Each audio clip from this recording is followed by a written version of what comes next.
Session is resumed. Majority Leader. Mr. Speaker, I move that we take up additional reference of business for the day and request that the Secretary General be directed to read the titles of bills and resolutions on first reading, as well as communications and committee reports. Is there any objection? Here's none. Motion is approved. The Secretary General is directed to read the titles of the bills and resolution on first reading, as well as communication and committee reports, for referral to the appropriate committees. Additional reference of business, bills on first reading. House Bill 7480, requiring the use of plain language in all government-issued public advisories, notices, announcements, and similar documents, by Representative Plato. To the Committee on Public Information.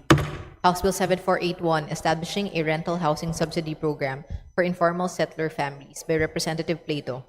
To the Committee on Housing and Urban Development. House Bill 7482, establishing the Grassroots Athlete Development Center in every municipality, by Representative Plato. To the Committee on Youth and Sports Development. House Bill 7483, providing for a 10,000 peso across-the-board increase in the basic monthly salary of all public elementary and secondary school teachers, by Representative Baronda. To the Committee on Appropriations. House Bill 7485, renewing for another 25 years the legislative franchise granted to Polytechnic Foundation of Cotabato and Asia Incorporated, by Representative Cruzado. To the Committee on Legislative Franchises. House Bill 7488, amending the Act to exempt the publisher, editor, or reporter of any publication from revealing the source of published news or information obtained in confidence, by including within its coverage journalists from broadcast, news agencies, and internet publications, by Representatives Rodriguez Rufus and Rodriguez Maximo. To the Committee on Public Information. House Bill 7489, restructuring and strengthening the PNP, by Representatives Rodriguez Rufus and Rodriguez Maximo. To the Committee on Public Order and Safety. House Bill 7490, granting PWDs who are self-employed a 70% government subsidy for their monthly premium contributions to the SSS for the first 3 months of coverage, by Representatives Rodriguez Rufus and Rodriguez Maximo. To the Special Committee on Persons with Disabilities. House Bill 7491, increasing the recruitment quota requirement of female PNP officers, by Representative Rodriguez Rufus and Rodriguez Maximo. To the Committee on Public Order and Safety. House Bill 7492, amending Section 40 of the Philippine National Police Reform and Reorganization Act of 1998, by Representatives Rodriguez Rufus and Rodriguez Maximo. To the Committee on Public Order and Safety. House Bill 7493, mandating annual psychiatric, psychological, drug, and physical tests for police officers, by Representatives Rodriguez Rufus and Rodriguez Maximo. To the Committee on Public Order and Safety. House Bill 7494, defining private armies, by Representatives Rodriguez Rufus and Rodriguez Maximo.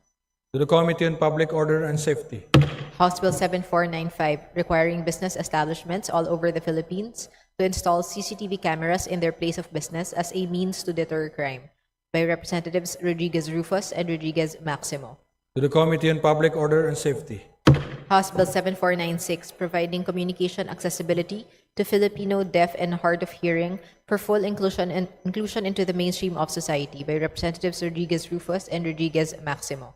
To the Special Committee on Persons with Disabilities. House Bill 7497, deterring and punishing the establishment and operation of criminal street gangs, recruitment of individuals to participate in the commission of gang crimes, by Representatives Rodriguez Rufus and Rodriguez Maximo.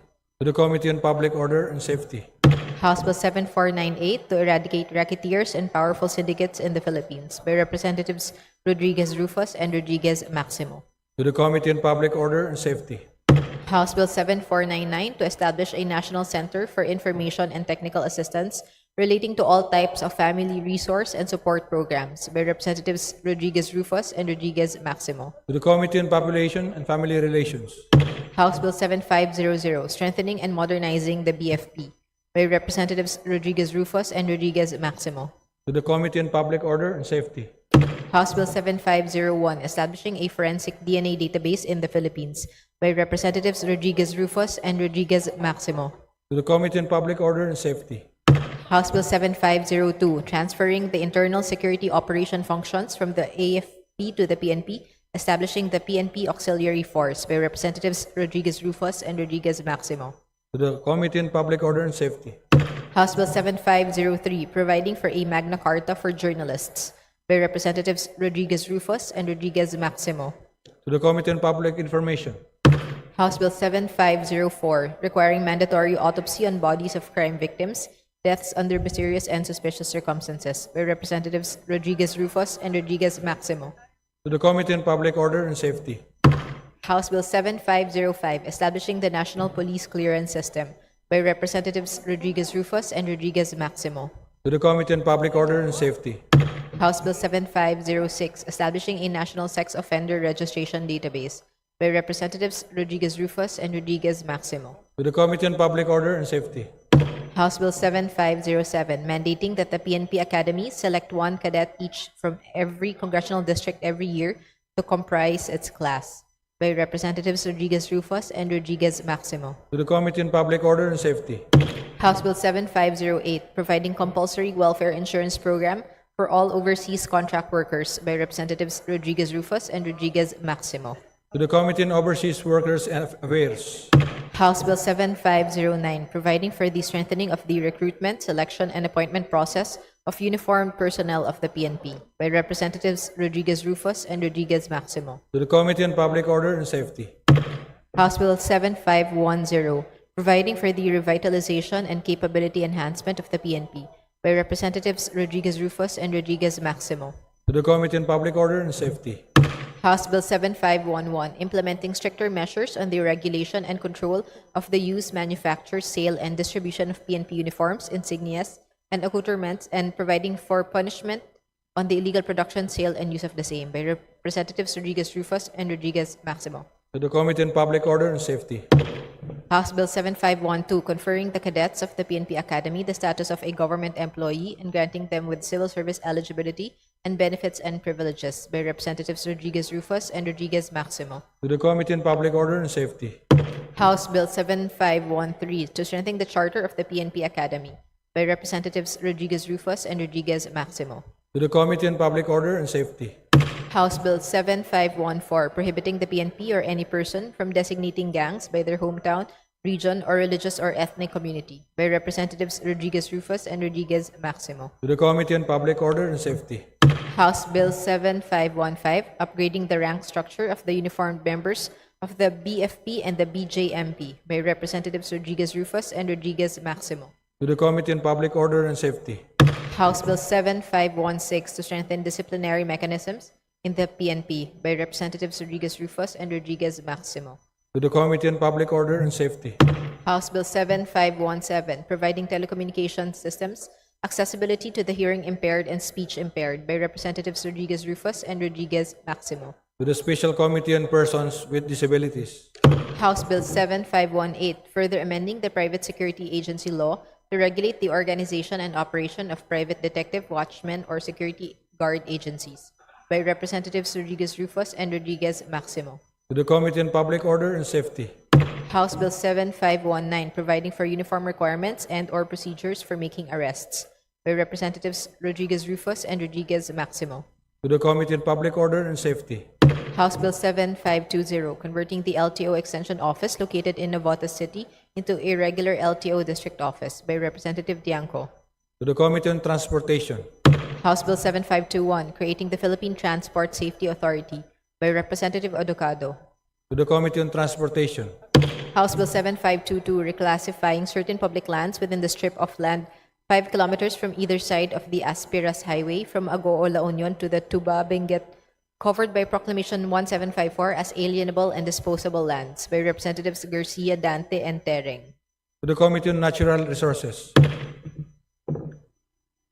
Resolutions. House Resolution 705, urging the Subcommittee on Sustainable Development Goals to adopt a continuous process in the evaluation, approval, and endorsement of PCB SDG funds for pre-approved programs, activities, and projects submitted within the fiscal year, by Representatives Alba, Veloso Tuazon, Galang, and Montes. To the Committee on Sustainable Development Goals. House Resolution 706, urging the DepDev, DPWH, and DENR to integrate nature-based solutions in the conceptualization and planning of the infrastructure program, by Representatives Alba, Veloso Tuazon, Galang, and Montes. To the Committee on Sustainable Development Goals. House Resolution 707, urging the DILG to mandate all LGUs to integrate nature-based solutions in the conceptualization and planning of infrastructure program, especially with regard to flood control, as part of the country's commitment to the 17 Sustainable Development Goals, by Representatives Alba, Veloso Tuazon, Galang, and Montes. To the Committee on Sustainable Development Goals. House Resolution 708, directing the appropriate committees of the House of Representatives to conduct an urgent investigation into the recent maritime tragedies in the waters of Basilan, Davao, and Scarborough Shoal, by Representative Nazal. To the Committee on Rules. House Resolution 709, congratulating and commending Ayon Nicolai Chua for graduating magna cum laude with highest honors from Harvard University and for bringing honor and pride to the Filipino people, by Representative Olivares. To the Committee on Higher and Technical Education. House Resolution 710, expressing the profound sympathy and sincere condolences of the House on the demise of former Representative Emilio de la Rosa Espinosa Jr. of Masbate, by Representative Olivares. To the Committee on Rules. House Resolution 711, expressing the deep sympathy and condolences of the House on the passing of James B. Jimenez, former spokesperson and Director 4 of the COMELEC, and honoring his exemplary service to democracy and public service, by Representative Olivares. To the Committee on Rules. House Resolution 712, urging the Committee on Youth and Sports Development to conduct an investigation to the alleged mismanagement, administrative bullying, abuse of power, and conflicts of interest within the Philippine Fencing Association relative to the selection and treatment of national athletes during the 33rd Southeast Asian Games and other related incidents, by Representative Gomez. To the Committee on Rules. Message from the Senate, message dated January 28, 2026, informing the House of Representatives that on January 26, 2026, the Senate designated Senator Legarda as chairperson, Senators Zubiri, Pangilinan, Cayetano, Alon Peter, and Padilla as members to the Philippine Congress Bangsamoro Parliamentary Forum.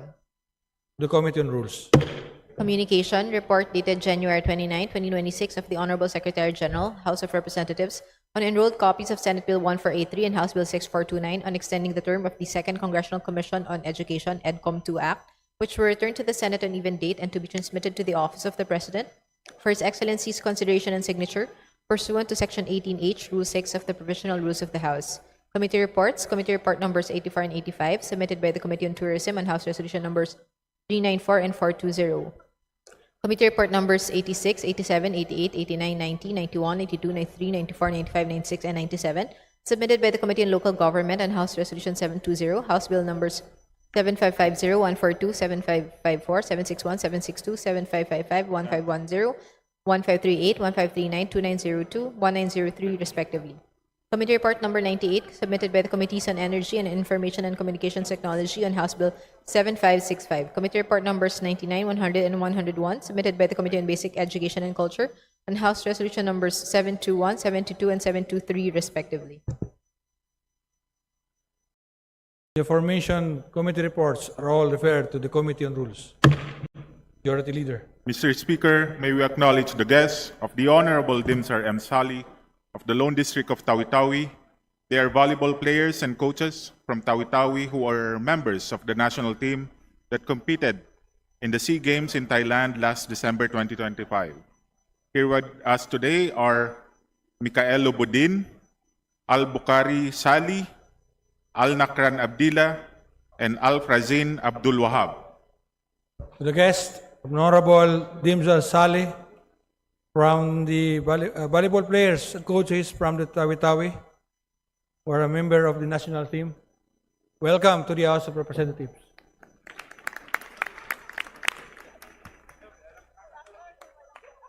Majority Leader. Mr. Speaker, may we also recognize the guests of Honorable Steve Chongbian Solon from the Lone District of Sarangani. They are visitors from Sarangani Province, and they are our Municipal Local Youth Development Officers. And they are the following: Ms. Sheila S. Manokay, Mr. Jovencio L. Sentilas Jr., Mr. Patrick P. Dancel, and Ms. Hapsa U. Andona, Mr. Speaker. To the guest, Honorable Steve Chongbian Solon of the Lone District of Sarangani, the Municipal Local Youth Development Officers from the Sarangani Province.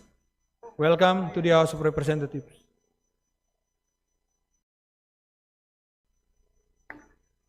Majority Leader. Mr. Speaker, with the leave of the House, I move that we open the privilege hour. Is there any objection? The chair hears none. The privilege hour is now open. Majority Leader.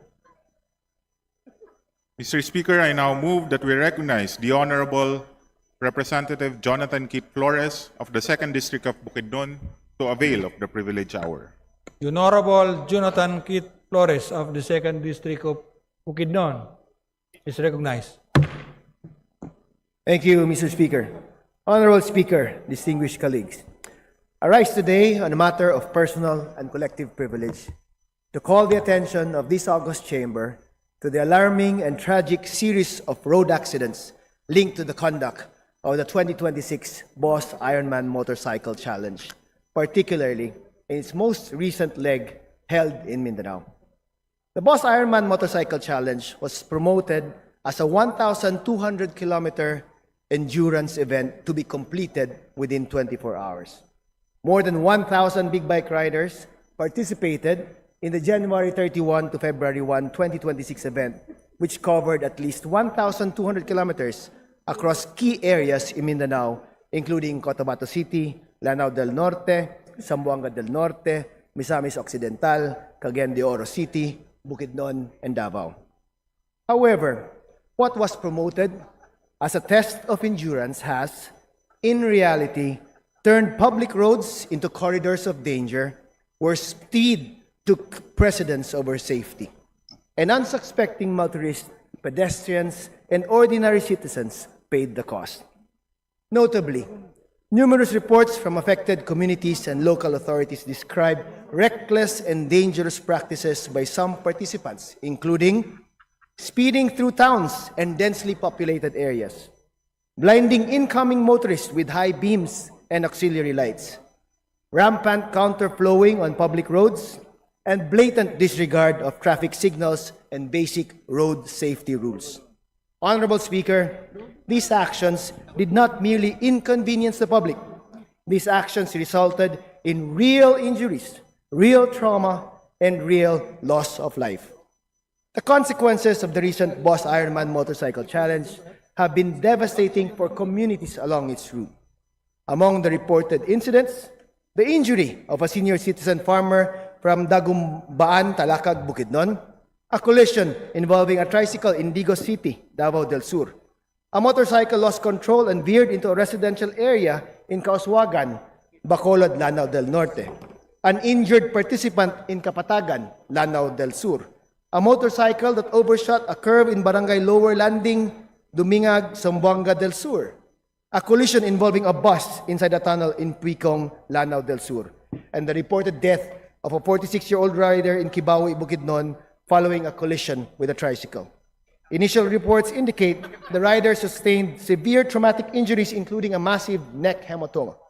The tricycle driver and passengers reportedly did not suffer serious injuries except a 12-year-old girl who dislocated her foot. If this is not tragic enough, the Land Transportation Office further reported that one of the collisions claimed the life of a 7-year-old child, an innocent victim whose life was cut short on public roads meant to be safe. These incidents are in addition to many other unreported accidents, near misses, and serious public disturbances along the race route. What makes these accidents particularly alarming is that they did not occur in isolated or controlled environments. They happened on public roads. Our roads are meant to serve farmers bringing goods to the market, workers going to their jobs, children to school, and families simply going about their daily lives. These are not racetracks. These are lifelines of our communities. It also bears recalling, Honorable Speaker, that during the 2024 hearing of the House Committee on Transportation, the President of the BMW Owners Society of Safety Riders, BOSS, Mr. Joseph Tan, publicly issued an apology and stated that the board was strongly contemplating the suspension of the endurance challenge. This followed data from the PNP Highway Patrol Group, which showed that 25 road crashes incidents were recorded during the Luzon and Mindanao legs in 2024. As a result, 20 participants and 19 non-participants were injured, while 3 non-participants lost their lives. Given these facts, we must now ask, what became of these assurances? How was this event allowed to proceed under the same high-risk format despite a clear and troubling history? As a big bike rider myself, I understand the passion, discipline, and sense of brotherhood that events like the Boss Ironman Motorcycle Challenge inspire. But passion must never come at the expense of public safety. The right to recreation can never outweigh the right of innocent citizens to be safe on their own roads. No event, no matter how prestigious, should place ordinary citizens in harm's way. We must demand accountability and transparency from the organizers of this event and pursue decisive reform. It is a call to re-examine whether events such as the Boss Ironman Challenge should be allowed to proceed in their current format, particularly in open public roads, and under what conditions they may be conducted without endangering the public. Above all, we owe it to the victims and their families to ensure that their suffering was not in vain. We must act decisively, responsibly, and without delay so that no life is ever again lost to the preventable recklessness on our own roads. Thank you, Honorable Speaker. Mr. Speaker. Thank you, Honorable Flores. Majority Leader. Mr. Speaker, I now move that we recognize the Honorable Ramon Gutierrez of One Rider Party List for his interpellation. The Honorable Gutierrez is recognized. Mr. Speaker, maraming salamat po. Would the gentleman from Bukidnon be open, would yield to some interpellation po? I would gladly answer the questions of my distinguished colleague, Raj. Thank you very much, Mr. Speaker, and thank you, dear colleague. Naintindihan ko po kung saan po kayo nanggagaling as a fellow rider.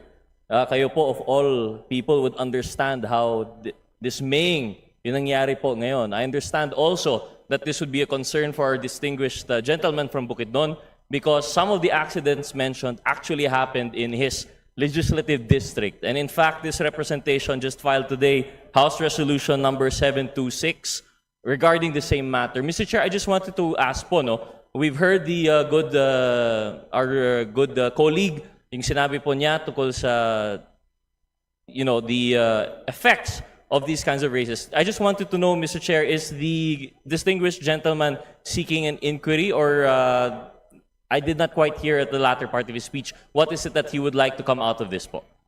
Well, I did not ask for an inquiry, Mr. Speaker. It would be best, Mr. Speaker, if the House or the proper committee conducts an inquiry on this incident. Thank you, Mr. Speaker. I just wanted to clarify po, no, because I was not sure what, although he was speaking his mind, I would, if he was not seeking an inquiry, I would like to respectfully suggest that an inquiry be held. Although this is the same subject matter of the resolution that we earlier filed, hindi lang po na-refer pa today. But I do believe that this is something that we have to reconsider because as mentioned by the distinguished gentleman from Bukidnon, naging subject na po ito ng isang inquiry last Congress. Noong 2024 when there were when there were fatalities during the last event that they held. There were assurances made to us, and I believe the good gentleman from Bukidnon was also there during that committee hearing, although it was held in Luzon. There were assurances made by the same organization that they would take measures to make sure that no casualties or no incidents would likely occur. In fact, if I remember right, they were considering very deeply, one, either to no longer proceed with this kind of event, or second, to totally transform it. I remember on the sidebar, they were considering endurance races in closed circuits where endurance races belong. For us to have this open road racing, although understandably, there has been a hybrid of events that would be, being conducted to promote for whatever purposes. I think it is high time to consider the feasibility of our having these open road events.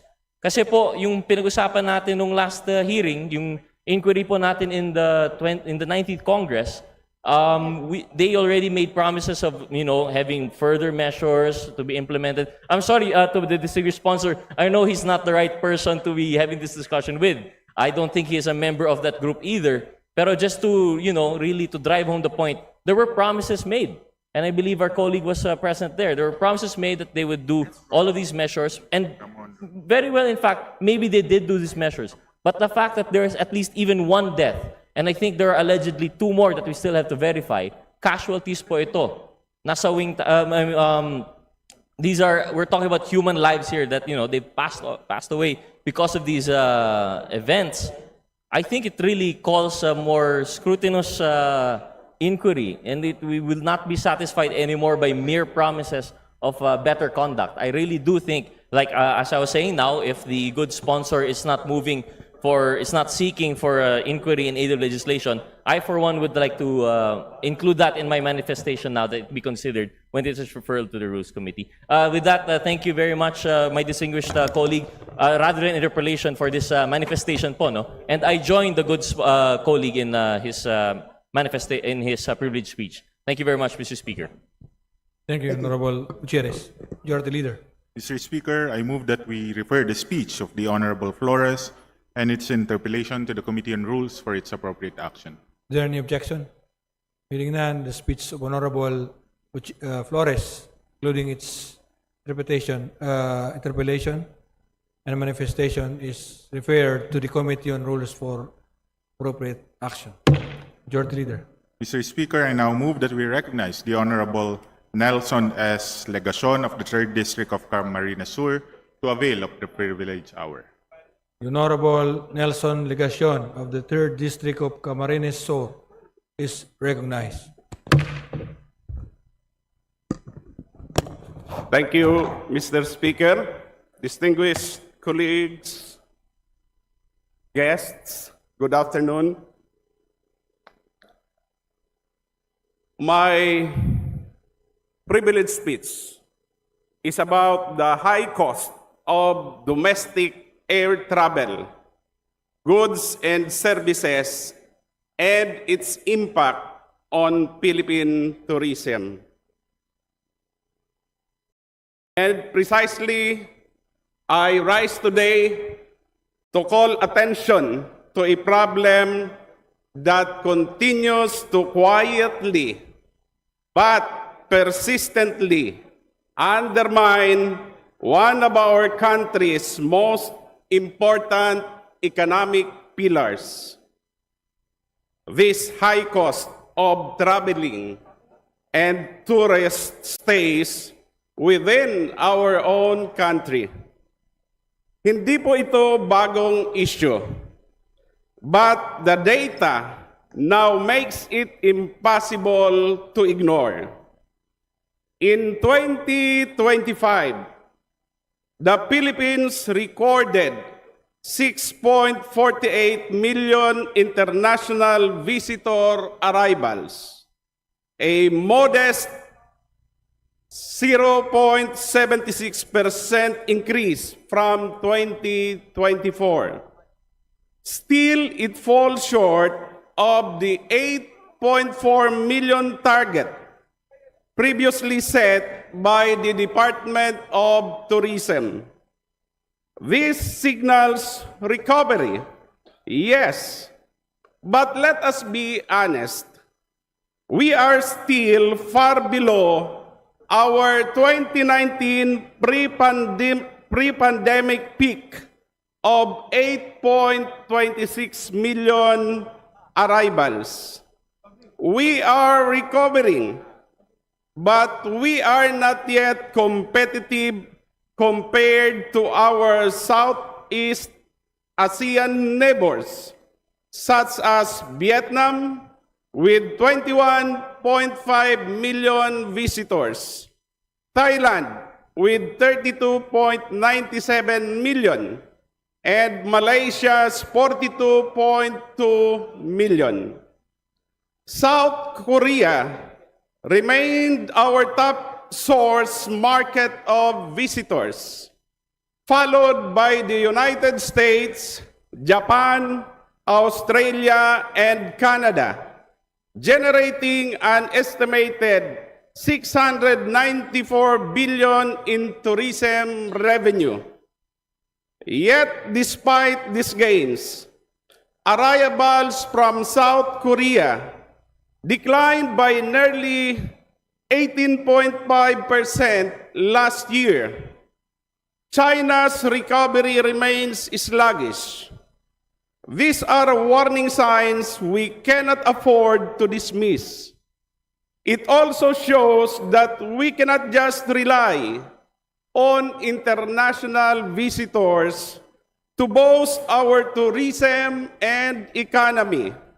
And we must look into domestic travels to boost these numbers. To clarify, Mr. Speaker, tourism is not collapsing. In fact, it remains a vital economic driver.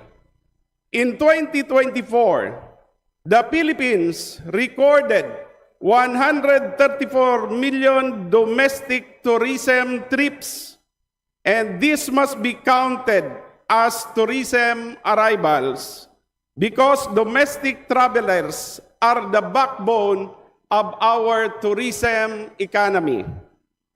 Ngunit ang ating mga domestic tourists din mismo ang pinakadirektang tinatamaan ng mataas na presyo ng domestic travel dito sa bansa.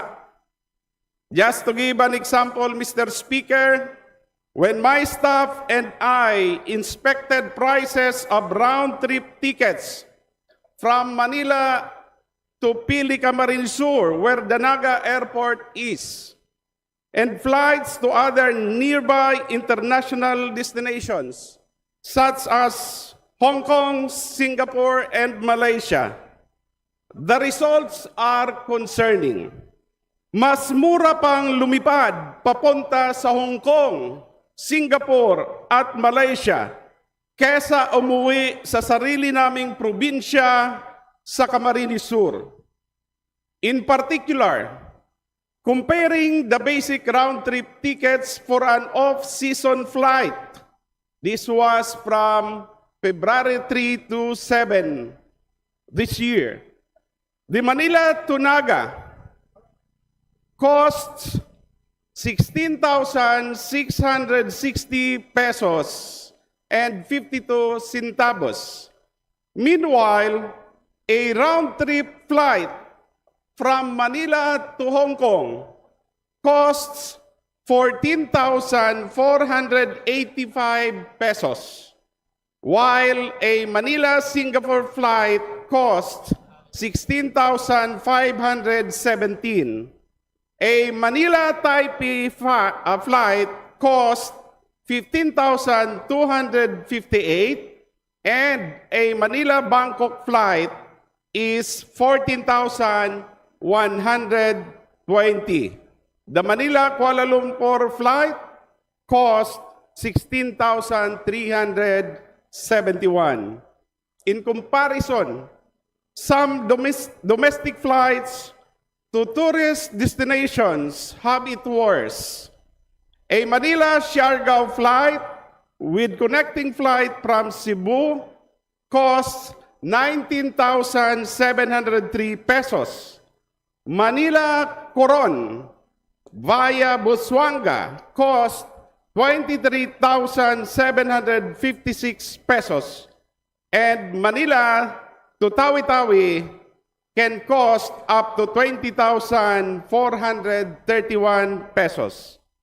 A flight from Clark to Batanes via PAL can cost up to 23,233 pesos. On the other hand, our fellow ASEAN members like Malaysia, Indonesia, and Vietnam can charge lower cost when it comes to domestic flights to several tourist destinations or the nearest airports therein. For example, a round-trip flight from Kuala Lumpur to Kota Kinabalu in Malaysia via Air Asia cost only the equivalent of 6,794. Kuala Lumpur to Langkawi cost around 5,364. And Kuala Lumpur to Cochin cost 5,980. A round trip from Hanoi to Ho Chi Minh City via Viet Travel Airline cost 8,037 pesos. We must take note. The earlier mentioned 134 million domestic trips happened despite expensive airfares, rising fees, and limited inter-island connectivity.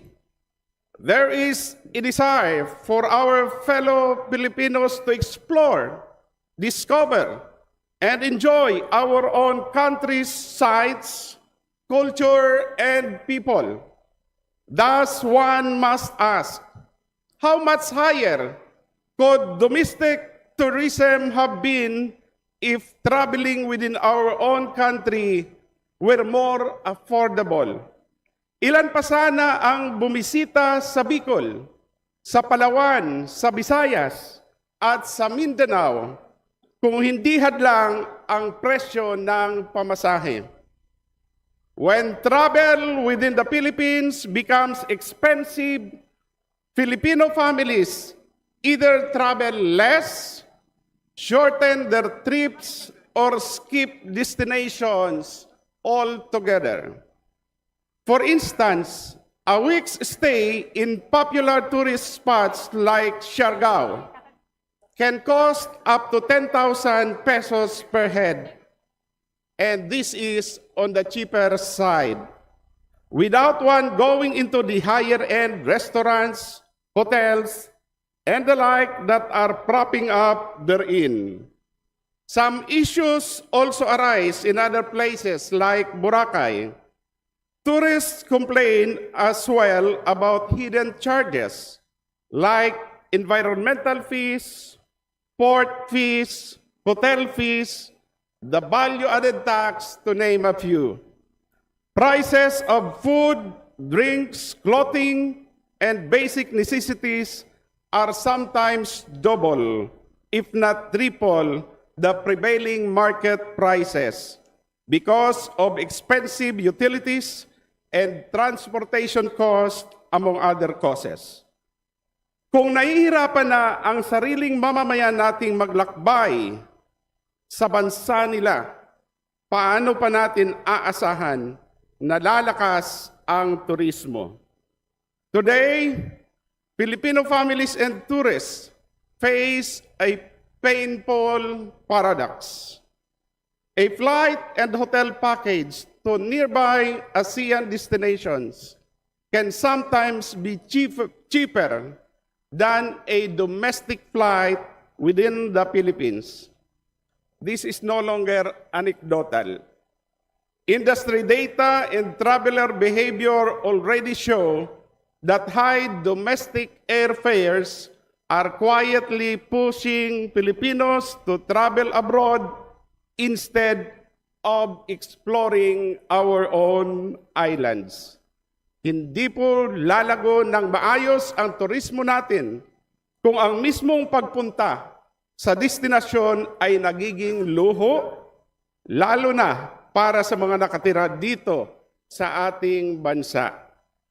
While the Department of Tourism's 2026 promotions budget has increased to 1.3 billion pesos, a 1,200% increase, more than 10 times higher than before, a bigger budget does not automatically translate to an increased influx of tourists, be it domestic or international.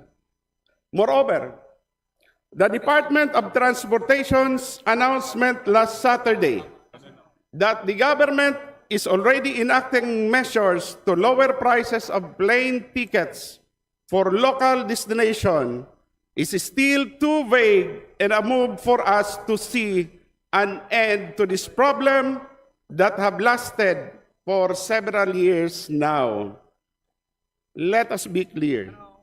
Both agencies acting on their own are not enough to fix this problem. Kung mahal ang ticket, kahit gaano kaganda ang campaign, hindi lilipad ang turista.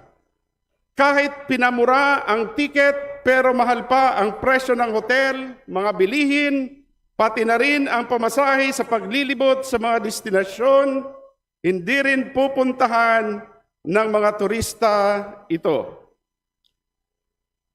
Accordingly, the government must also consider the following.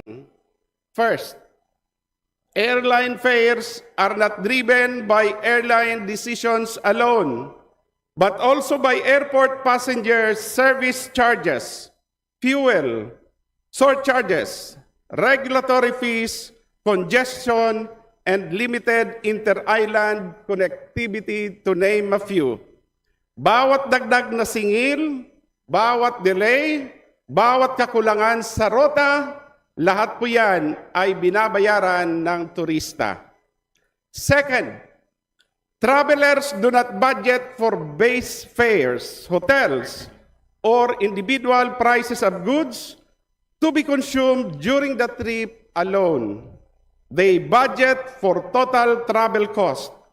Kapag ang total cost ay hindi na makatuwiran, bumababa ang demand, umiiksi ang length of stay, at naapektuhan ang mga lokal na ekonomiya mula Bicol hanggang sa iba't ibang rehiyon ng bansa.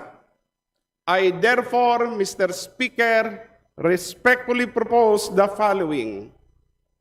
First, to establish a domestic travel affordability task force composed of the Department of Tourism, DOTR, CAAP, CAB, and airport operators with one clear mandate to reduce total domestic travel costs on priority tourism routes. Second, publish a tourism route cost map showing average all-in airfare prices, fees, and surcharges, so policymakers and the public can track affordability, just as we track inflation.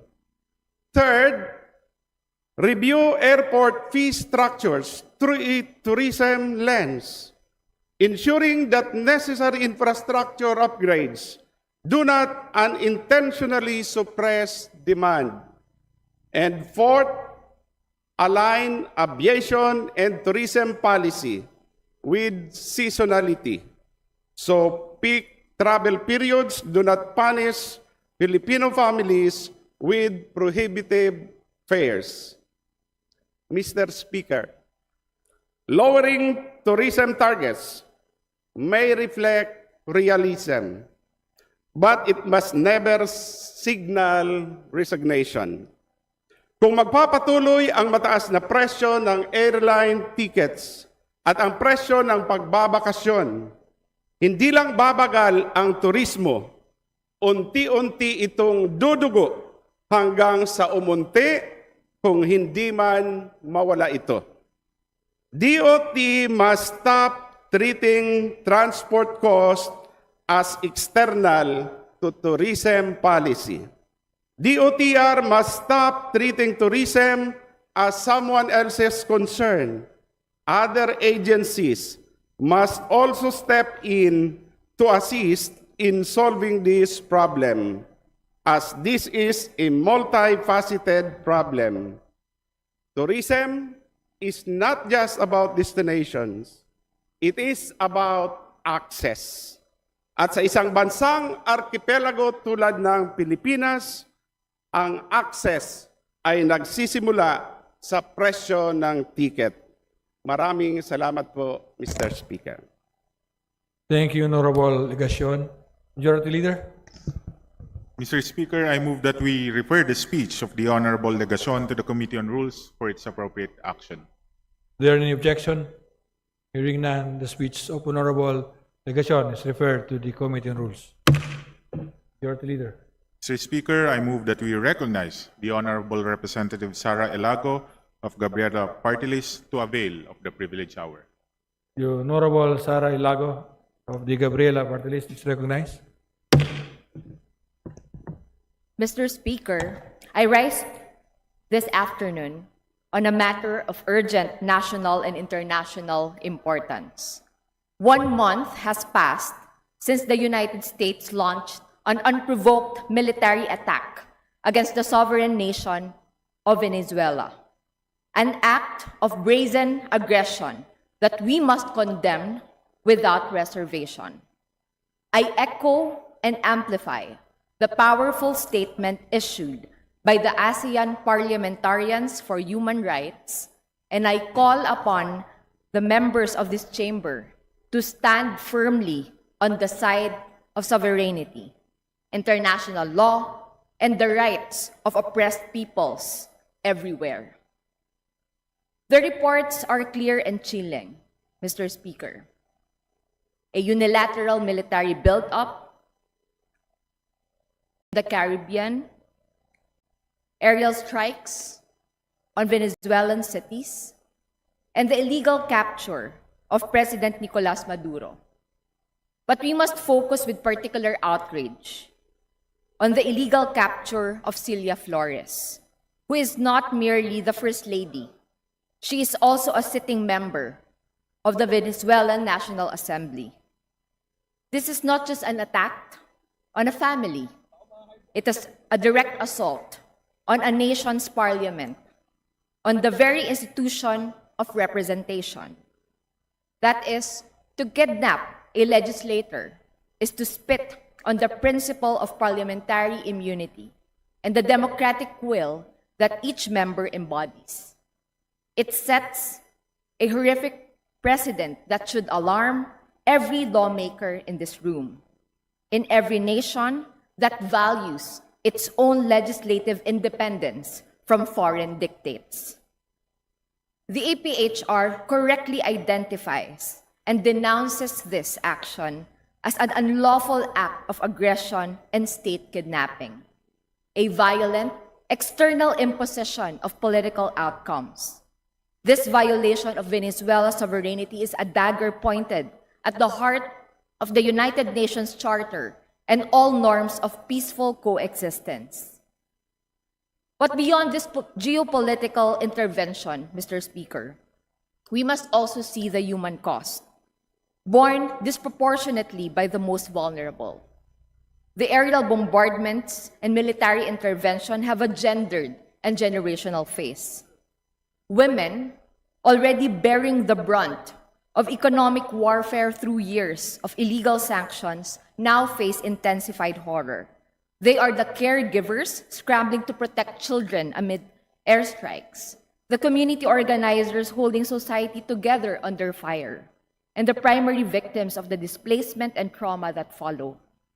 The kidnapping of Celia Flores, a woman leader, sends a misogynistic message of intimidation to all women in politics who dare to defy imperialist designs.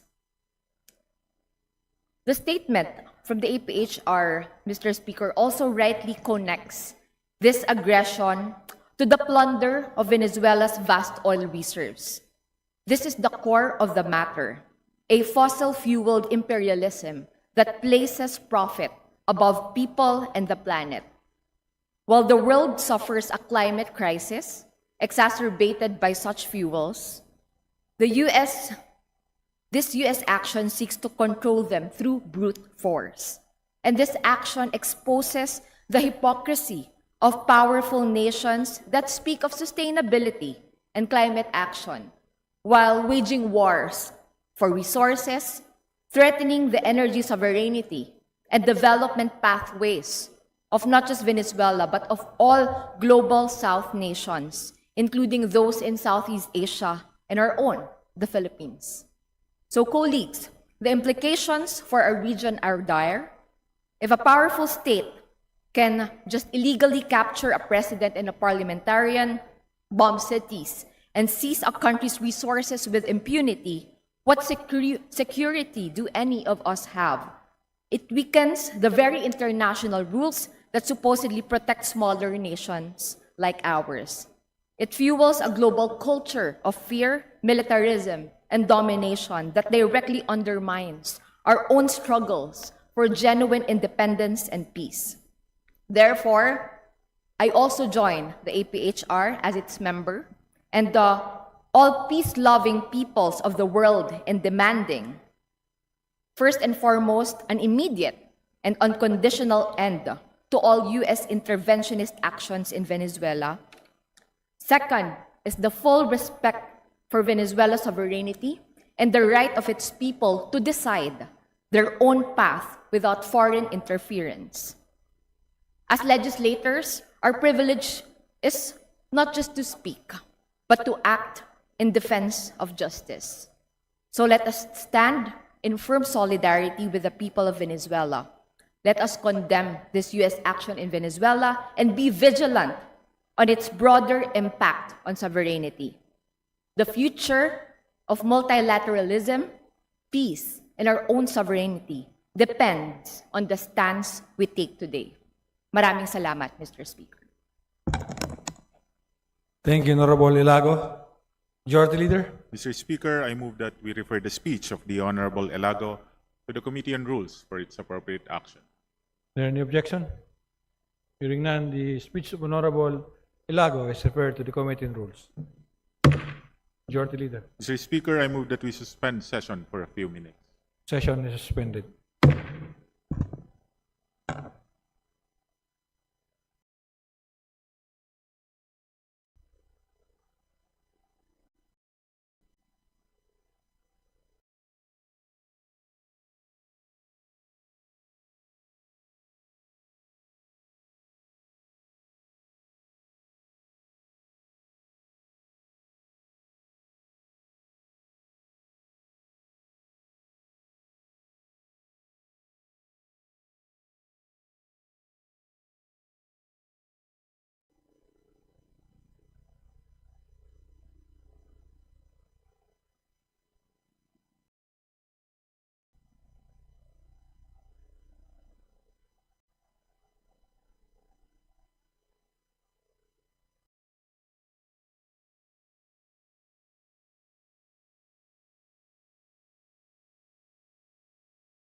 Session is resumed. Majority Leader. Mr. Speaker, I move that we recognize the Honorable Representative Antonio L. Tino of ACT Teachers Party List to avail of the privilege hour. The Honorable Antonio Tino of the ACT Teachers Party List is recognized. Thank you, Mr. Speaker. Today, I rise to mark two significant dates that expose the unbroken, more than a century-long continuity of U.S. imperialism. The one-month anniversary today of the illegal U.S. invasion of Venezuela, and on February 4th, the 127th anniversary of the start of the Philippine-American War. First of all, as Filipinos, we take this moment to remember and pay tribute to the hundreds of thousands of Filipinos, our ancestors, who gave their lives in defense of Inang Bayan against the new invader, the U.S. imperialists that sought to smash the newly independent Philippine Republic and subjugate our people through a brutal war of conquest.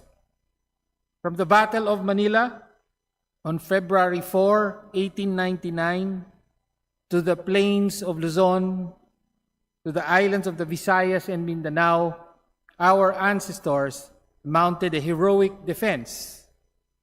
The Balangiga massacre, the burning of Samar that followed, the slaughter at Buddaho and Budbagsak more than a decade after the outbreak of the war. These are not mere footnotes of history, but stark testaments to the imperialist violence that was unleashed to crush our sovereignty. In the same breath, we extend unwavering solidarity to the Venezuelan people.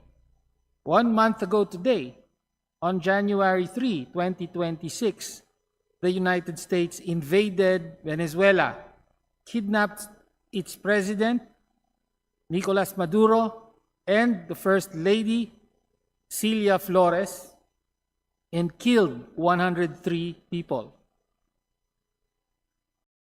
First Lady Celia Flores is not merely Maduro's wife, as Western media popularly refers to her, but she is a sitting parliamentarian with parliamentary immunity, the former president of the National Assembly of Venezuela, and a veteran politician in her own right. Therefore, her kidnapping, along with the president of Venezuela, adds to the list of crimes against international law that were perpetrated by the United States.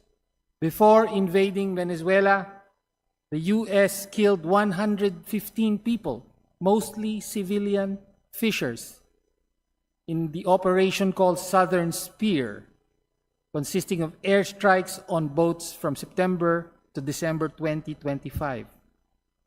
Human Rights Watch called these extrajudicial killings without arrests, with no trials, summary executions by airstrike, justified by so-called counter-narcotics. The U.S. aggression and the kidnapping of Maduro and Flores, justified by fabricated narco-terrorism claims, represents a brazen violation of the UN Charter, international law, and Venezuela's sovereignty. Nevertheless, the Venezuelan people resist. Interim President Delcy Rodriguez continues to lead the government and enjoys the widespread support of the Venezuelan people. Meanwhile, the US-backed opposition leader, Maria Corina Machado, debased herself by giving President Trump her Nobel Peace Prize, thanking him for invading her own country. This reveals who truly represents Venezuelan sovereignty versus those who serve Washington. We support the call of the Venezuelan government and people for the immediate return of President Maduro and Member of Parliament Cilia Flores to Venezuela, an end to the economic sanctions and blockade that cause untold hardship to the Venezuelan people, respect for national sovereignty as enshrined in international law, and an end to the unilateral warmongering and aggression of the United States against Venezuela, Cuba, Iran, Palestine, Latin America, and the rest of the world. The pattern is clear. From 1899, marking the onset of the US as an imperial power on the world stage, to 2026, as the US desperately seeks to maintain its superpower status in the face of an emerging multipolar world order, the US has used deception, brute force, and blatant violation of sovereignty to impose its global hegemony. The US invaded and conquered the Philippines to control its resources and exploit its strategic position as the gateway to the Pacific from Asia. President Trump has brazenly declared that the US invaded Venezuela to seize control of its oil reserves, to hand it over to US corporations, and to enforce a new Monroe Doctrine, where the US arrogates unto itself the right to use military force anywhere in Latin America to protect US national interests. Consequently, Trump's presidency, his pronouncements and actions have thoroughly unmasked and exposed any US claim to leadership on the world stage. Canadian Prime Minister Mark Carney recently admitted at Davos the story of the international rules-based order, he says, was partially false, mired in hypocrisy where the strongest would exempt themselves when convenient and international law applied with varying rigor depending on the identity of the accused. In short, even the once closest allies of the United States cannot but admit that the so-called rules-based international order espoused by the United States and its allies, including the Philippines, the government of the Philippines, is nothing more than a US rules-based hegemony. Rules-based order means rules Washington makes for others while exempting itself. This is precisely why the US avoids using the term international law, preferring rules, because it considers itself to be above international law. As such, we can now declare that in the Philippine context, all those in government, in academe, social media, or in public discourse in general, all those Filipinos who insist on parroting the term rules-based international order, all of you are now exposed as shills and apologists of US imperialism. The same goes for the use of terms such as Indo-Pacific and First Island Chain. These are now exposed not as neutral terms, but as linguistic constructs meant to promote US hegemonic interests and justify US intervention in our part of the world. We condemn the Marcos administration for its refusal to take a strong stand against U.S. illegal actions in Venezuela. Worse still, the ever-deepening alliance of the Marcos Jr. administration with the United States actively undermines our own national interest, specifically our sovereign rights to the West Philippine Sea. Our sovereign rights rest on UNCLOS, as we know, in the 2016 arbitral ruling that declared China's 10-dash line has no legal basis.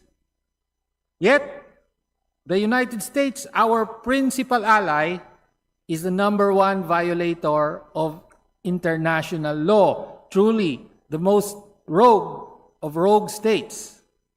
We rightly invoke international law against China, but embrace the country that rejects international law and holds itself above international law and inflicts death and destruction on sovereign nations and people at its will and with impunity. That's why, in the eyes of our neighbors in Southeast Asia, that's Indonesia, Malaysia, and Vietnam, among others, as well as in the international community, this hypocrisy cannot but destroy our credibility, or the credibility of the Philippine government,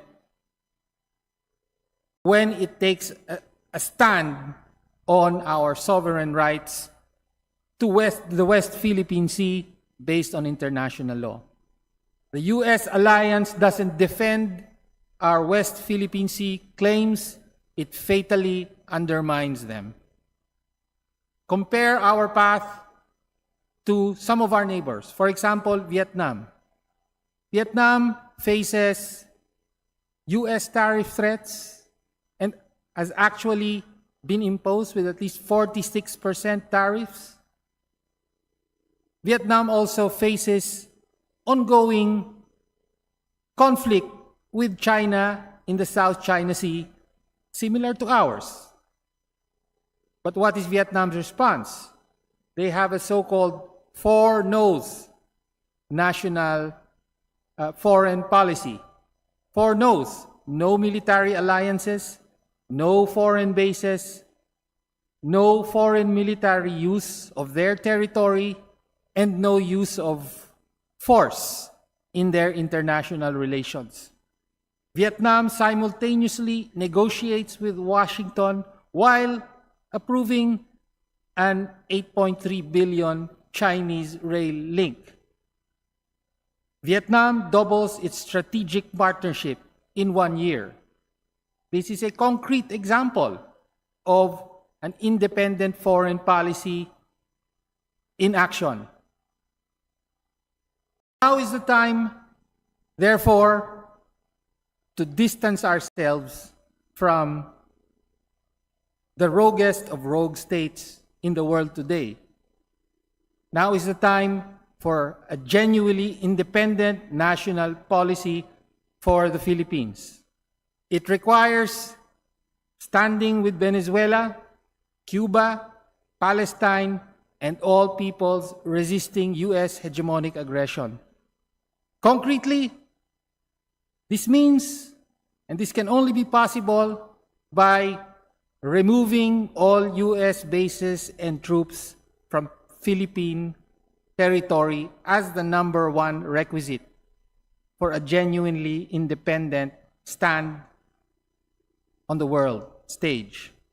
Only then can the Philippines conduct a truly multilateral engagement, prioritizing national interests, and only then can the Philippines take the lead in advocating an ASEAN-centered regional security framework. 127 years after the U.S. colonized us, it is time for a truly independent Philippines to take the stage. Thank you, Mr. Speaker. Thank you, colleagues. Thank you, Honorable Tenyo. Majority Leader. Mr. Speaker, I move that we refer the speech of the Honorable Tino to the Committee on Rules for its appropriate action. Is there any objection? Hearing none, the speech of Honorable Antonio Tino is referred to the Committee on Rules for appropriate action. Majority Leader. Mr. Speaker, there being no member who wishes to avail of the privilege hour, I move that we terminate the privilege hour. Is there any objection? Hearing none, the privilege hour is terminated. Majority Leader. Mr. Speaker, under the business for today, I move to consider House Bill 6904, contained in Committee Report 59, submitted by the Committee on Legislative Franchises, and may I request the Secretary General to read the title of the measure. Is there any objection? Hearing none, the Secretary General is directed to read the title of House Bill 6904. House Bill 6904, an act granting the Exodus Broadcasting Company, Inc. a franchise to construct, install, establish, operate, and maintain radio and television stations in the Philippines. Majority Leader. Mr. Speaker, I move that we open the period of sponsorship and debate. Is there any objection? Hearing none, the period of sponsorship and debate is now open. Majority Leader. I move that we recognize Representative Jeffrey P. Ferrer from the 4th District of Negros Occidental to sponsor the measure. The gentleman from the 4th District of Negros Occidental, Honorable Jeffrey Ferrer, is now recognized. Sponsor the measure. Thank you, Mr. Speaker. Your Honor, Mr. Speaker, and distinguished members of this august chamber, House Bill number 6904, as contained in Committee Report number 59, seeks to grant Exodus Broadcasting Company Incorporation a franchise to construct, install, establish, operate, and maintain radio and TV broadcasting station in the Philippines for 25 years. I would like to inform the honorable members of this chamber that this measure has undergone committee deliberation. Exodus Broadcasting Company has duly complied with all the documentary requirements of the committee, and the measure was approved on December 3, 2025. All members present during the committee's meeting expressed their full support for approval of the measure and manifested their intention to be made co-authors thereof. In view of the foregoing, I respectfully and earnestly appeal for the approval of this measure. Thank you very much, Mr. Speaker. Majority Leader. Mr. Speaker, there being no member who wishes to interpolate Representative Ferrer, I move that we close the period of sponsorship and debate. Is there any objection? Chair hears none. The period of sponsorship and debate is now closed. Majority Leader. Mr. Speaker, I move to open the period of amendments. Is there any objection? Hearing none, the period of amendments is now open. Majority Leader.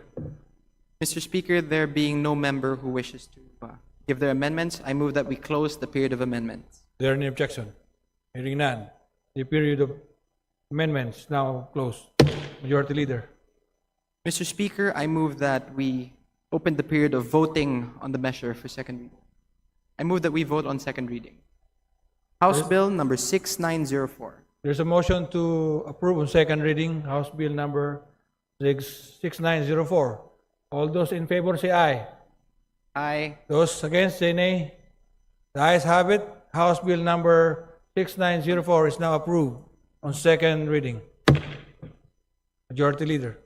Mr. Speaker, under the calendar of business for Thursday and Friday, I move to consider House Bill 6914, contained in Committee Report 60, submitted by the Committee on Legislative Franchises. Is there any objection? And may I request the Secretary Hearing General none, the Secretary General is directed to read the to read measure. House Bill number 6914. House Bill number 6914, an act renewing for another 25 years the franchise granted to Central Mindanao University under Republic Act number 9044, entitled An Act Granting the Central Mindanao University a Franchise to Construct, Install, Establish, Operate, and Maintain for Educational and Non-Commercial Purposes radio and television broadcasting stations in Central Mindanao University, Municipality of Maramag, Province of Bukidnon. Majority Leader. Mr. Speaker, I move that we recognize Representative. Sorry. Mr. Speaker, I move that we open the period of sponsorship and debate. Is there any objection? Chair hears none. The period of sponsorship and debate is now open. Majority Leader. Mr. Speaker, I move that we recognize the Honorable Jeffrey P. Ferrer and the Honorable The Audrey gentleman Casey. from the 4th District of Negros Occidental, Honorable Jeffrey Ferrer, is now recognized. Again, thank you very much, Mr. Speaker and colleagues.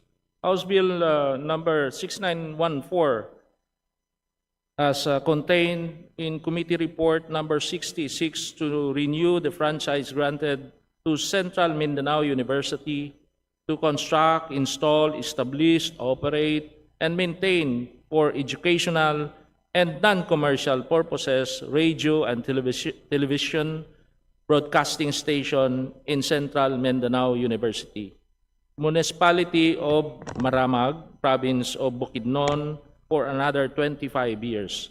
I would like to inform the honorable members of this chamber that this measure has undergone committee deliberation and the measure was approved December 3, 2025. All members present during the committee meeting expressed their full support for the approval of the measure and manifested their intention to be co-authors thereof.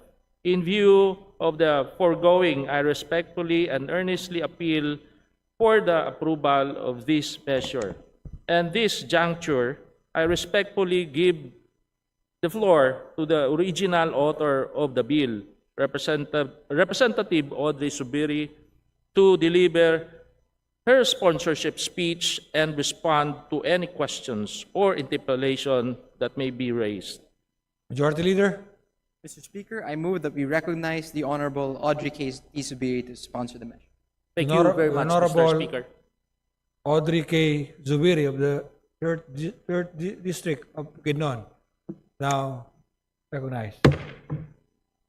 Thank you very much, Mr. Speaker. And I would also like to thank our distinguished chairman, Congressman Jeffrey Ferrer, for his sponsorship.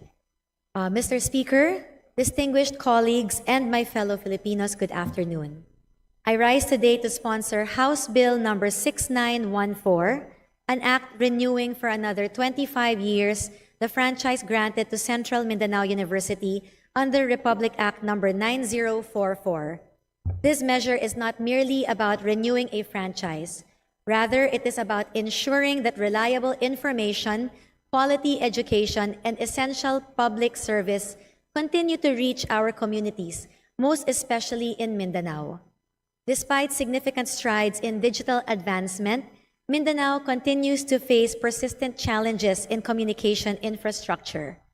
These gaps have left many communities with limited access to broadcast services, weak signal coverage, and inadequate internet connectivity. While a 2020 study shows that around 80% of Mindanao's population is covered by a mobile network, a 2019 survey reveals that only 17.7% of households have internet access at home. Under these circumstances, radio and free-to-air broadcasting remain indispensable. For many communities in Mindanao, these are not a luxury, they are a lifeline. Central Mindanao University was granted a congressional franchise under Republic Act number 9044 in March 2001 to operate radio and television broadcasting stations for educational and non-commercial purposes. Since then, CMU has been duly authorized by the National Telecommunications Commission to operate 5-kilowatt AM and FM radio stations. Through these stations, Bukidnon and our neighboring provinces have consistently received timely news, essential public information, and high-quality education and cultural programming.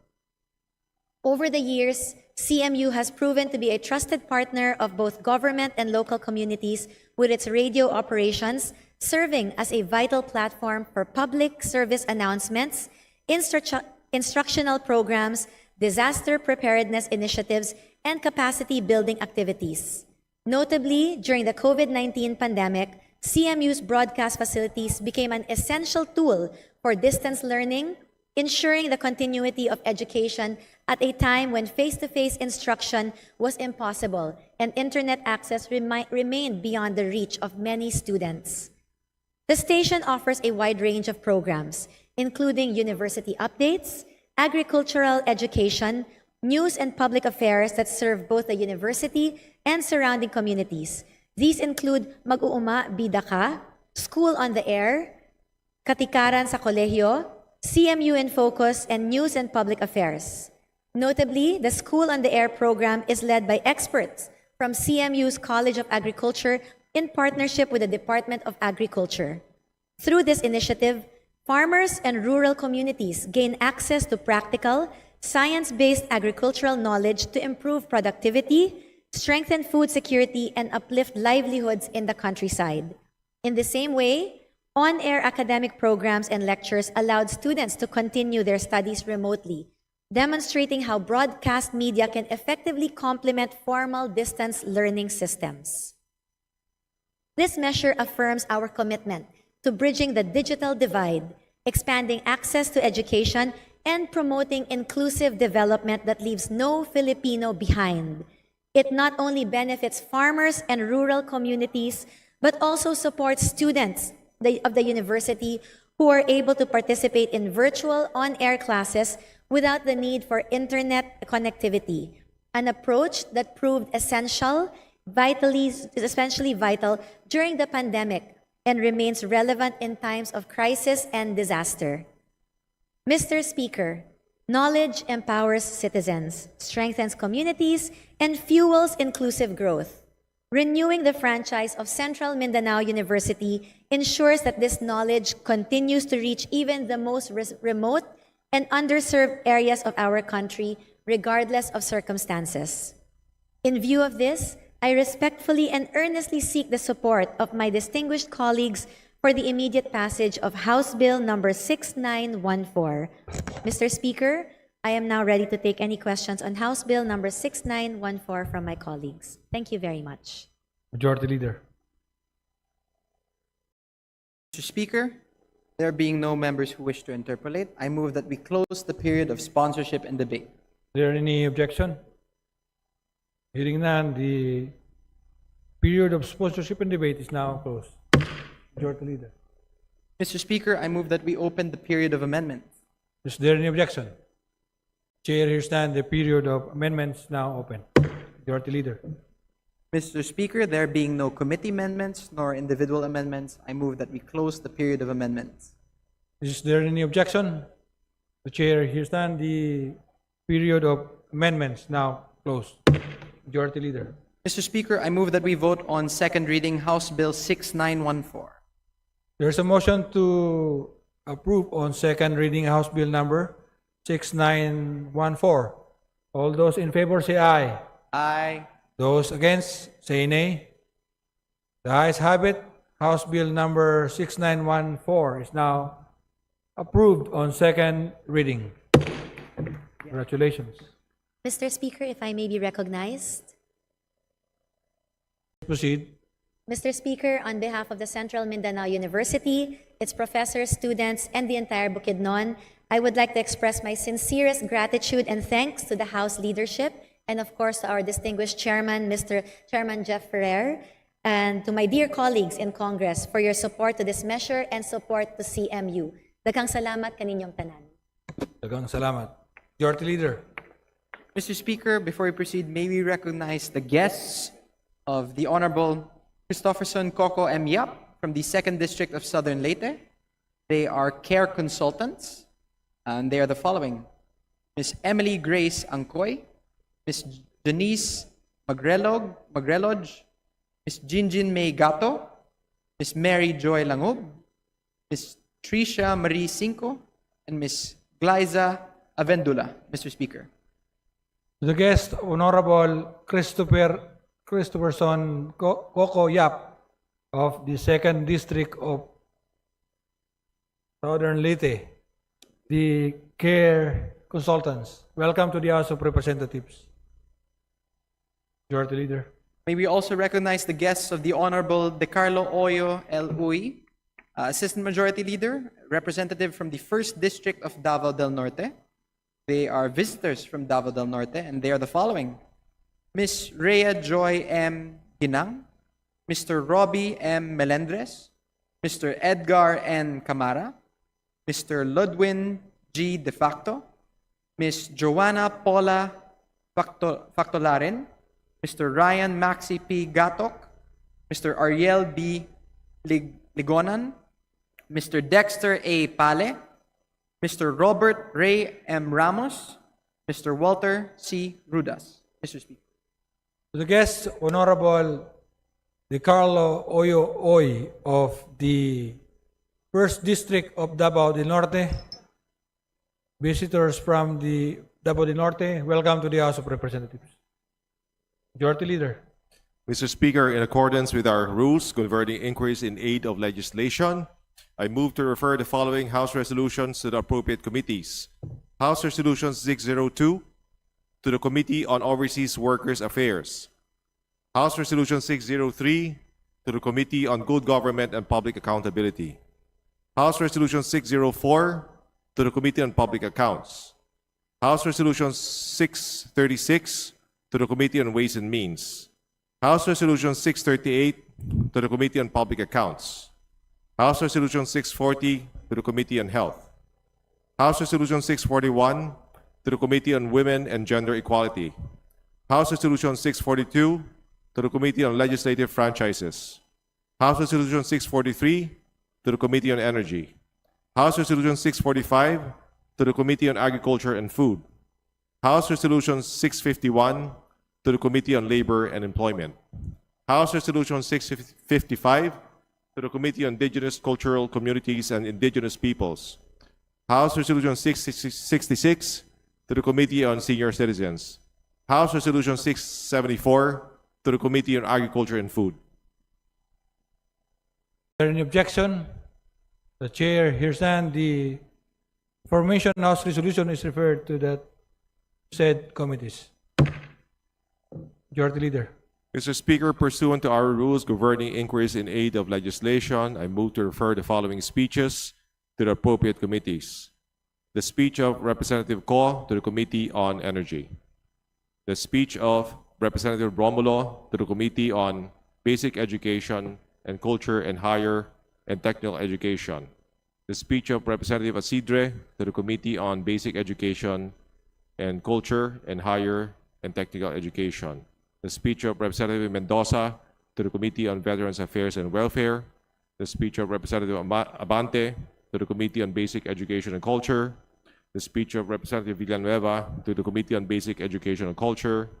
The speech of Representative Ferrer to the Committee on Ethics and Privileges. The speech of Representative Daza to the Committee on Appropriations. The speech of Representative San Fernando to the Committee on Labor and Employment. The speech of Representative Ko to the Committee on Natural Resources. The speech of Representative Ilago to the Committee on Natural Resources. The speech of Representative Tan to the Committee on Transportation. The speech of Representative Alano to the Committee on Transportation. The speech of Representative Tan to the Committee on Transportation. The speech of Representative Legaspi to the Special Committee on West Philippine Sea. The speech of Representative Gomez to the Committee on Youth and Sports Development, and the speech of Representative Tino to the Committee on Public Works and Highways. Is there any objection? Chair hears none. The motion is approved. Majority Leader.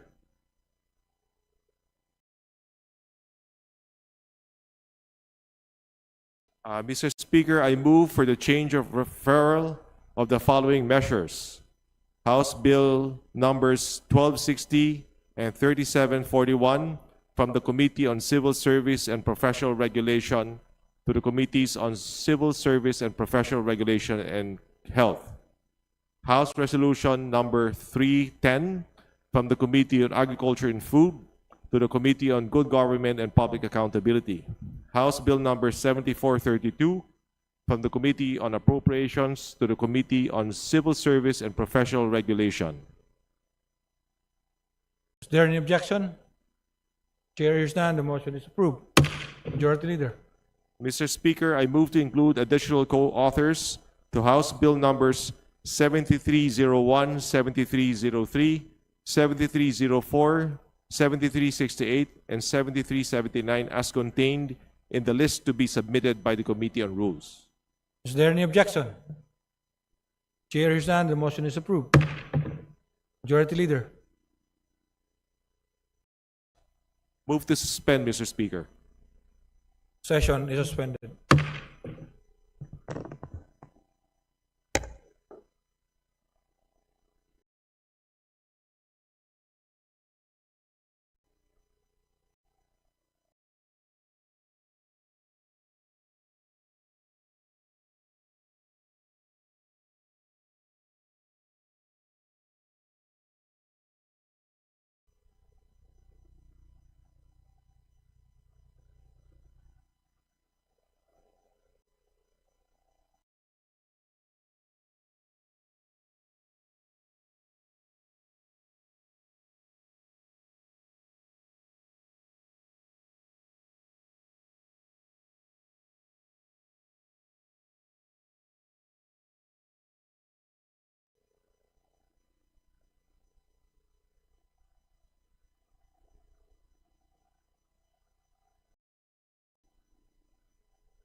Session is resumed. Majority Leader.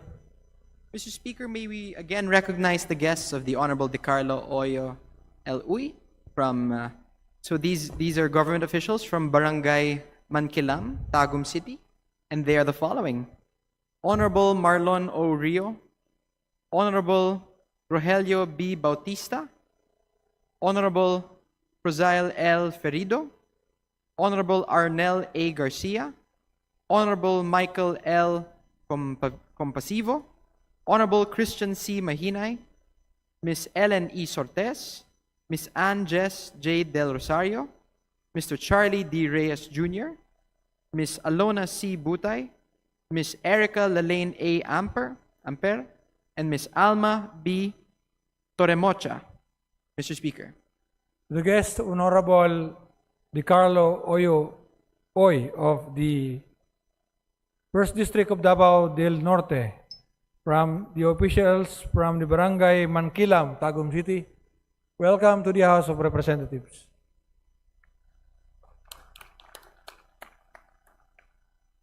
Majority Leader. Mr. Speaker, I move to consider House Bill number 6676 and may request the Secretary General to read the title of the bill and thereafter call the roll for nominal voting. Is there any objection? Chair hears none. The Secretary General is directed to read the title of House Bill 6676, thereafter call the roll for nominal voting. House Bill number 6676, an act establishing a national policy framework for the development, utilization, and commercialization of energy storage systems. Roll call of members in consideration on third reading of House Bill number 6676. Abalos, Abante, Asidre, Acosta, Adyong, Advincula, Agarao, Aguiao, Alano, Alba, Albano, Almario Chino Miguel, Almario Dennis, Almonte, Alvarez Jose, Alvarez Mercedes, Amante, Amatong, Angara, Angeles, Aquino, Aquino Magsaysay, Arbison Munir Jr., Arenas, Arrogancia, Asistio, Ataide, Omentado, Ayon, Bagao, Balindong, Banes Nograles, Bangkoro, Barba, Barbers, Baronda, Barzaga, Bascug, Bautista Claude, Bautista Johan Monich, Bautista Lim, Beltran, Benitez Alfredo, Benitez Javier Miguel, Bernos Ching, Bernos JB, Biron, Bukobo, Bolivia, Bondok, Briones, Bulitbegtang, Cagas, Calderon, Calixto, Kawagdan, Cary, Castro, Caiton, Celeste, Sendanya, Siniza, Chan, Jan, Franz, Norbert, Joselito, Almario, Chan, Junard, Chua, Chuatay, Chungalao, Copilar, Juanco Jaime Eduardo Mark, Juanco Mark, Coliantes, Corvera, Cruz Agatha, Cruz Ricardo, Cruzado, Kua, Dagook, Dalog, Dayang Hirang, Daza, De Jesus, De Lima, De Venecia, Defensor, De Gamo, Del Mar, De Los Santos, Di Macuja, Di Maguila, Di Maporo Imelda, Di Maporo City Amina, Diokno, Junicio, Domingo, Domogan, Duterte Harold James, Duterte Omar Vincent, Duterte Paulo, D. Faustino Michael Carlos, D. Ian Paul, Elago, Emano, Enverga, Erice, Escudero, Espares, Espina, Estrella, Ferrer Antonio, Ferrer Jeffrey, Flores, Fortes, Frasco, Fresnedi, Fuentebella, Galang, Galeos, Garbin, Garcia Albert, Garcia Dante, Garcia Jose Arturo, Garcia Karen Hope, Garcia Maria Angela, Guardiola, Garin, Gatchalian, Gato, Glepa, Gomez, Gonzalez Alexandria, Gonzalez Eliza Micaela, Gonzalez Christopher Sheen, Gonzalez Roy, Goriseta, Gico, Gintu, Gulias, Gutierrez, Hernandez Charis Ann, Hernandez Dennis, Hernandez Ferdinand, Hernandez Ramil, Hofer Hasim, Horibata, Ismula, Iway, Javier, Ko Antonio, Ko Elisa, Ko Wilton, Kong Hun, Ko, Labad-Labad, Lacson, Lagbas, Lagdameo Jose Manuel, Lagdameo Monique Yasmin Maria, Lagman, Lagon Daphne, Lagon Sunny, Lara, Lazatin, Ledesma, Legacion, Legarda, Legaspi, Leviste, Libanan, Lopez, Loria, Loyola, Luistro, Lumayag, Macapagal Arroyo, Makasait, Maceda, Madrona, Malapitan, Mangudadatu, Maniquis, Marañon, Marcoleta, Marcos, Marquez, Mastura, Matibag, Matugas, Mendoza, Mercado, Mercado Revilla, Miraflores, Momo, Montez, Nava, Nazal, Nisay, Nolasco, Juaminal Henry, Juaminal Sancho Fernando, Odocado, Olivares, Ongchuan, Ordanes, Oreta, Ortega, Juan Odizon, Padiernos, Panaligan, Pancho, Panotes,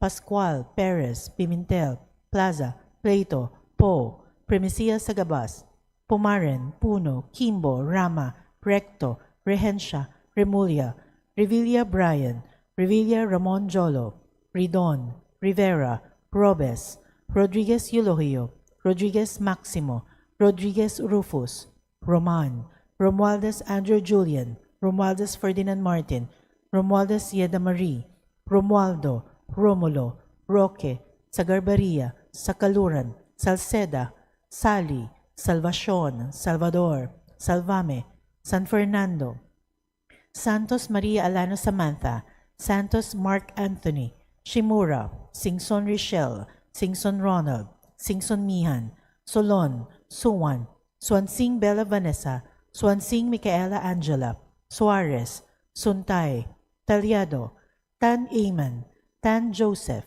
Tan Keith Micah, Tan Reynolds Michael, Tan Samir, Tan Stephen James, Tan Chay, Tanwatko, Tariela, Teodoro, Tereng, Teves, Tiangco, Tieng, Tino, Tolentino, Tuwan, Tulfo Jocelyn, Tulfo Ralph Wendell, Tupas, Tutor, T, Umali, Ungab, Uy De Carlo, Uy Roberto, Valeriano, Vargas, Vargas Alfonso, Veloso, Veloso Tuazon, Vergara, Villa, Villafuerte Miguel Luis, Villafuerte Vincenzo Renato Luigi, Villanueva, Villarica, Violago, Yam Suwan, Yap Arthur, Yap Christopherson, Yap Edvic, Yap Eric, Yap John G. Snell, Yatko, Inares, Yu Jazel Victoria, Yu Joseph Kim, Yulo, Zamora Maria Carmen, Zamora Isabel Maria, Zubiri.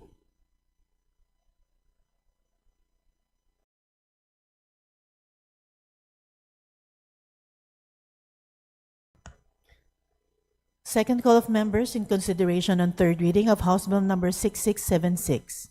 Abalos, Abante, Adyong, Almario Dennis, Alvarez Mercedes, Angara, Arbison Munir, Arenas, Asistio, Aumentado, Bagao, Banyas Nograles, Barzaga, Bascug, Benitez Alfredo, Biron, Bocobo, Bolilla, Bondo, Calixto, Cari, Sendanya, Chua, Corvera, Cruz Ricardo, Daza, De Venecia, Defensor, Degamo, De Los Santos Alfred C., Di Macuja, Dionisio, Domingo, Duterte Harold James, Duterte Omar Vincent, Duterte Paulo, D. Faustino Michael Carlos, D. Ian Paul, Frasco, Fresnedi, Fuentebella, Garcia Albert, Garcia Jose Arturo, Garcia Karen Hope, Garcia Maria Angela, Garin, Gatchalian, Go, Gomez, Gonzalez Christopher Sheen, Gulias, Hernandez Dennis, Racim, Horibata, Co, Lagdameo Monique Yasmin Maria, Lazatin, Ledesma, Ligarda, Leviste, Loria, Macapagal Arroyo, Makasait, Maceda, Malapitan, Mangudadatu,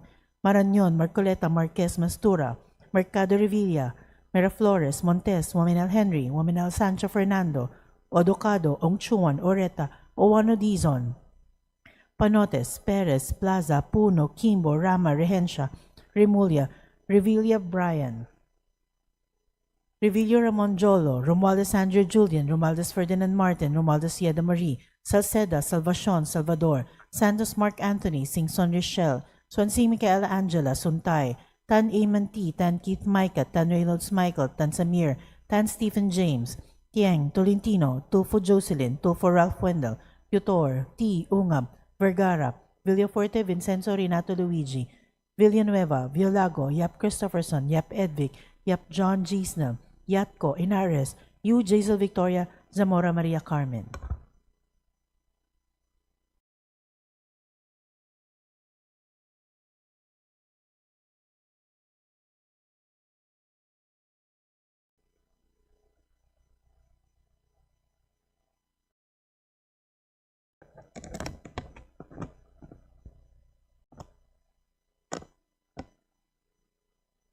Thank you. With 192 members voting in the affirmative, 3 in the negative, and 0 abstention, House Bill number 6676 is hereby approved on third and final reading. Majority Leader. May we recognize the guests of the Honorable Munir and Arbison Jr., Deputy Majority Leader. They are the following: Fatima Riza Hajan, Albar Arbison Jr., Renmark Ledesma, Sherhama Arim, and Rahel Kaila Salem. Mr. Speaker. To the guest, Honorable Munir Arbison Jr., Deputy Majority Leader, welcome to the House of Representatives.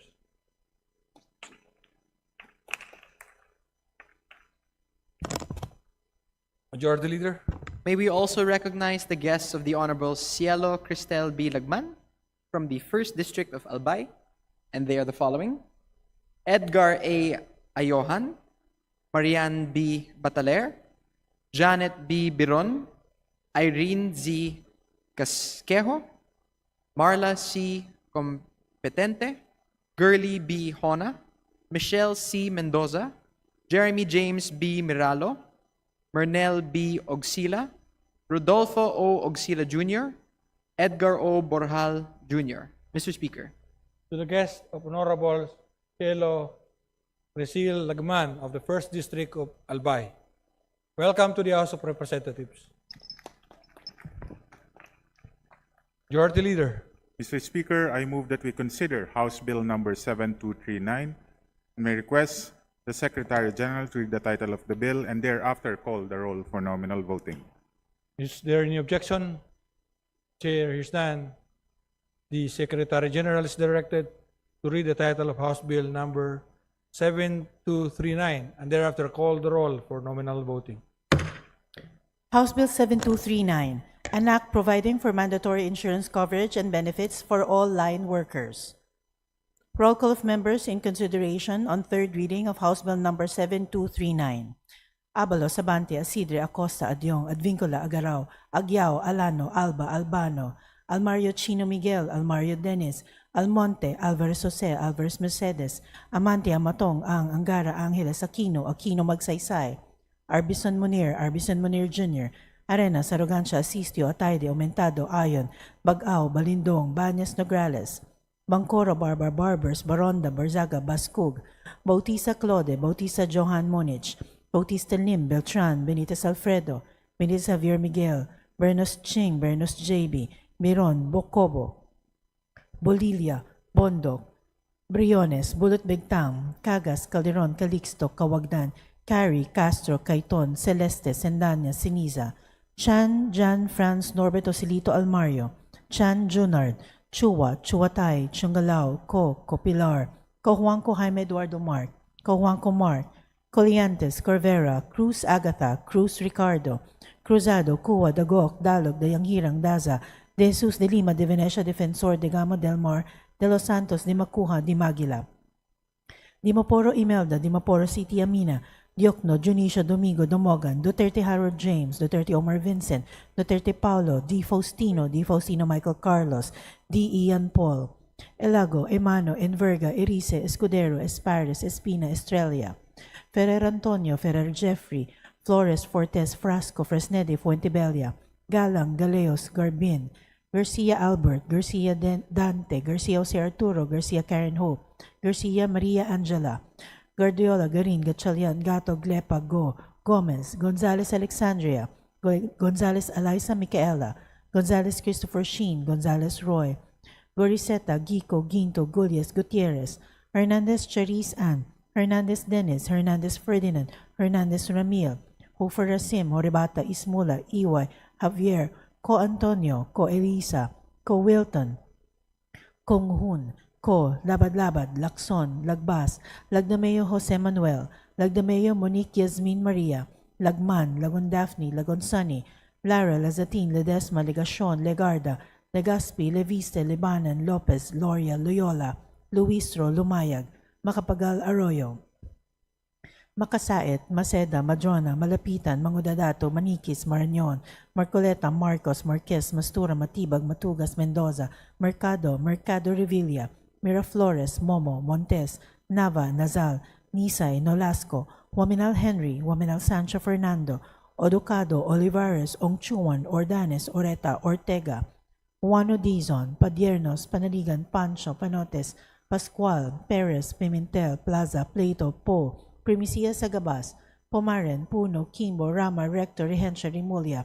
Revilla Brian, Revilla Ramon Jolo, Ridon, Rivera, Robes, Rodriguez Eulogio, Rodriguez Maximo, Rodriguez Rufus, Roman, Romualdez Andrew Julian, Romualdez Ferdinand Martin, Romualdez Yeda Marie, Romualdo, Romulo, Roque, Sagarbaria, Sacaluran, Salceda, Sally, Salvacion, Salvador, Salvames, San Fernando, Santos Maria, Alana Samantha, Santos Mark Anthony, Shimura, Singson Rochelle, Singson Ronald, Singsong Mihan, Solon, Suan, Swansing Bella Vanessa, Swansing Micaela Angela, Suarez, Suntay, Talyado, Tan Aman, Tan Joseph, Tan Keith Micah, Tan Reynolds Michael, Tan Samir, Tan Stephen James, Tan Chay, Tan Watco, Tariela, Tudoro, Tereng, Teves, Tiangco, Tieng, Tino, Tolentino, Tuan, Tulfo Jocelyn, Tulfo Ralph Wendell, Tupas, Tutor, T. Umali, Ungab, Uy De Carlo, Uy Roberto, Valeriano, Vargas, Vargas Alfonso, Veloso, Veloso Tuazon, Vergara, Villa, Villafuerte Miguel Luis,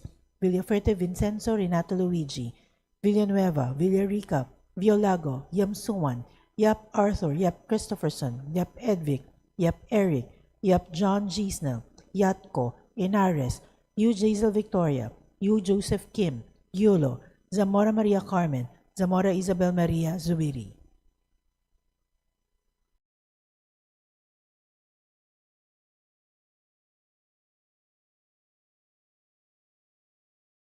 Second call of members in consideration on third reading of House Bill number 7239.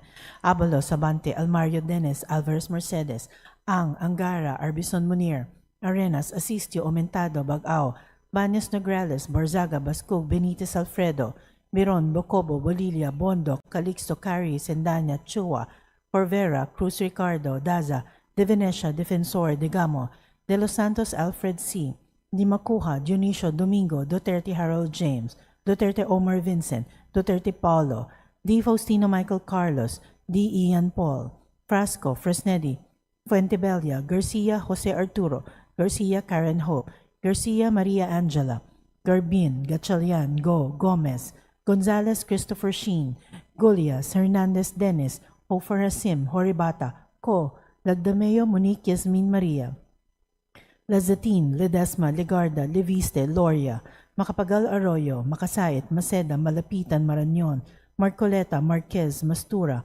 Mercado Revilla, Miraflores, Montes, Waminal Henry, Waminal Sancho Fernando, Oducado, Ongchuan, Oreta, Owan Rodizon, Panotes, Perez, Plaza, Puno, Kimbo, Rama, Rehencia, Remulla, Revilla Brian, Revilla Ramon Jolo, Romaldos Andrew Julian, Romaldos Ferdinand Martin, Romualdez Yeda Marie, Salceda, Salvacion, Salvador, Santos Mark Anthony, Singson Richelle, Swansing Micaela Angela, Suntay, Tan Amanti, Tan Keith Micah, Tan Reynolds Michael, Tan Samir, Tan Stephen James, Tieng, Tolentino, Tulfo Jocelyn, Tulfo Ralph Wendell, Tutor, T. Ungab, Vergara, Villafuerte, Vincenzo Renato Luigi, Villanueva, Violago, Yap Christopherson, Yap Edvic, Yap John G. Snell, Yatco, Inares, U. Jaisel Victoria, Zamora Maria Carmen.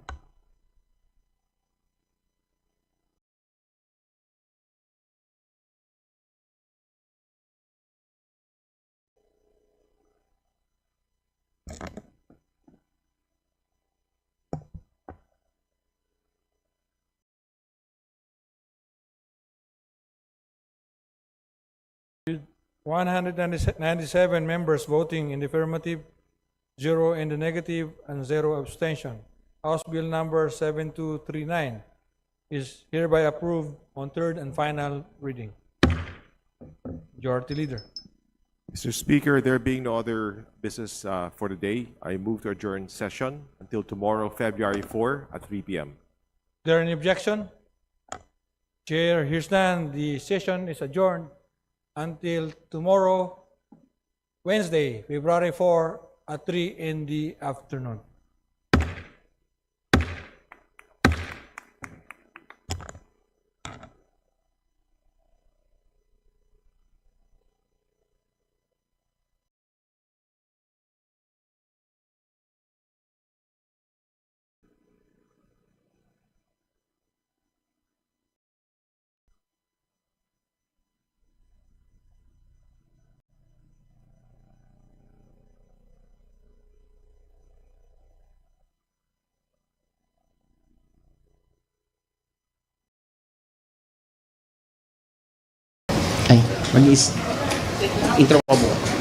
Good afternoon, everyone. Nag-lunch na ba kayo?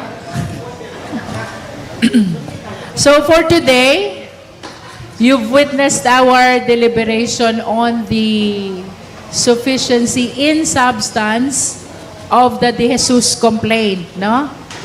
We suspended the voting on the sufficiency of substance because we want